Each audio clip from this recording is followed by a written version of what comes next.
morning, everybody.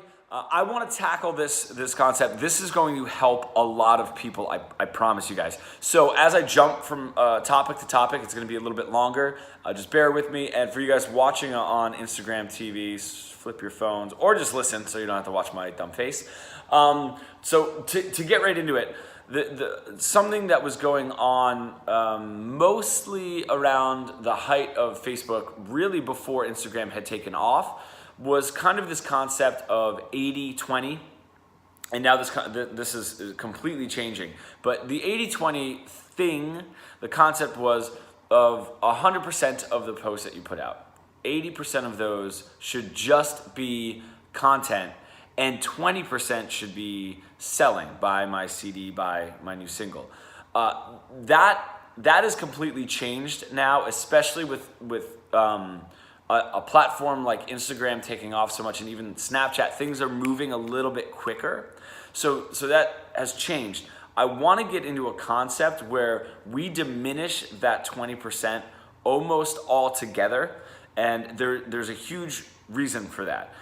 The ads now, and I love the fact that this is happening, the ads that I'm seeing on Instagram and on Facebook, really quickly, I'm going to interject and throw this in. Facebook ads are slowing the F down. And Instagram, I'm so impressed by Instagram ads and how much they're being used and how much I'm seeing them. And then when I click on that profile, they're just starting out. They've got like 6 or 7 posts and like 200 some followers. That's awesome that they're getting right into the game, and actually utilizing how underpriced Instagram ads are.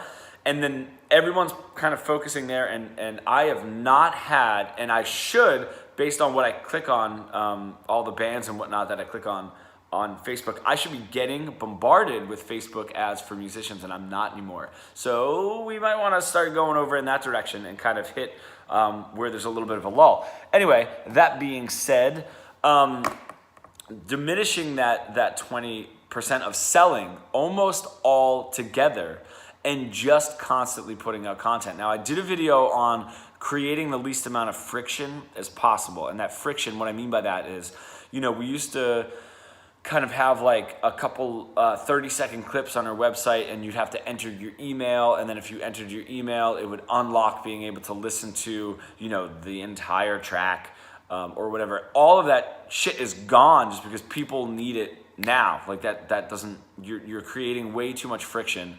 No matter how bad you want something, having to go to another page, having to enter your email, having a link sent to your email, it's just way too much of a process. So I want to think of that concept now with Facebook and Instagram. The ads that we're getting are, hey, check out the rest of the song, and all you have to do is click on it. It's no longer buy this. If you get an ad for a band that you've never heard of before that has their song playing, you could like the song, and then it says, buy the album now for $9.99. I don't know I don't think that would work at all. And I haven't seen those ads, so I'm not blaming anybody because it's really just not working.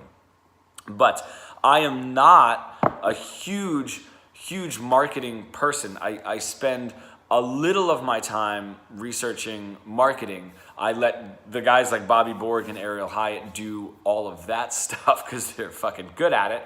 And I just kind of take in what they're writing that's more geared towards musicians. But one book that I absolutely love is Jab, Jab, Jab, Right Hook by Gary Vaynerchuk. And there's a reason that I love it. And the two reasons that I love it. When you hear him talking about it, he kind of, what the concept is the jabs, all of the jabs, that's the constantly giving out value for free. And then the right hook is asking for the sale, for the purchase. Like, okay, now you've kind of built up rapport, you know who I am, or I've built up rapport, you know who I am, but I just have this, will you guys buy it? And that's the way that I want you guys to think about it. The only problem is we are in a non-essential field.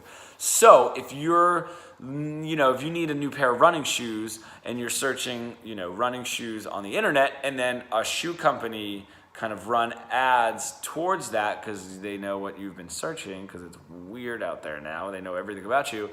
And that ad pops up, you could easily click on it because you're in the market for running shoes. Nobody really wakes up and says, God damn, I need to spend $12.99 on a new metal CD right now, like, or an album. I need that. Nobody does that. So trying to interject your ads into that person's life essentially is not going to work. So what we want to do is taking that 80-20 and taking the 20 almost completely out of it until you've built up, it's almost like a pressure buildup. You've built up so much pressure that when you finally do come out and ask, people will want to support. You want to get that tribe ready. And when it comes to small business, and especially when it comes to musicians, the more you ask for that ad or that sale, the less people are going to continue to follow you or engage with you. So really building up that 80 to 100% almost, and just letting all that build and building up your tribe is going to be way, way, way more effective. Now, the other thing that musicians are incredibly awful at with all of this, and I was as well, is trying to disguise your 80 maybe the other way. Trying to disguise the 20 as the 80, all right? And what I mean by that is, hey, we have a new video up on YouTube. We only put it on YouTube. Go check it out. Yes, that's free. There's a little bit of friction there because they have to go to another app, but also you're just really trying to drive traffic to another area. So what I've been doing is once I get all of my followers and we start having communication and they understand that I'm, here's all my stuff, here's all the music for free, blah, blah, blah, check it out. I'd love to know what you think. We start a conversation. I will ask them to like and follow, I guess it would be a follow on Spotify. So once I send them to Spotify because it's free, they can click right on it. Most people have Spotify. Although I am going to start going to Apple Music because Spotify is really shitty for artists. I will start kind of weeding them out of the process. Once that's established, then I'll ask them for the follow. And I will literally say, whoever it is, can you follow us on Spotify? It makes us look good, for the algorithm. And they'll do it, because I'm being very honest. I'm not saying, ooh, follow us on Spotify so that the next time we release a song, you can get it. Because they might be like, but all right, I'm not that excited about your new song. So that is the way that I present it. I do eventually, with this page, I'm going to throw this out right now. I do want to start navigating people from this Instagram over to YouTube so that I can start driving some traffic up there in YouTube. I also don't have anything to sell you, so I'm not going to pull some shiesty sales move. But I do want to start doing that. So I will, for anybody that is engaging a lot with this stuff that I'm putting out, say like, hey man, do you mind just hitting the subscribe and over on YouTube, it's gonna make me look good. I can kind of build up a little bit of a YouTube following.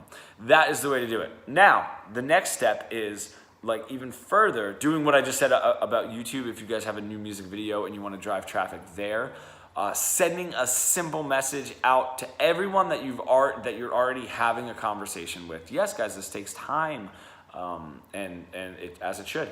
Sending them, guys, hit like on Facebook for us. That'd be great. It makes us look better. It drives our numbers up. A management company might check us out and they want to see like higher numbers. That goes so far. Don't throw all that out in one message though. Don't say, hey, can you follow us on Spotify and like us on Facebook and subscribe to us on YouTube? It makes us look good because they're going to be like, I don't know, man. Like, I just don't have time for this shit. That's how it's going to happen. So you want to build up your rapport and all the while constantly be giving your music and cool shit and personal shit out for free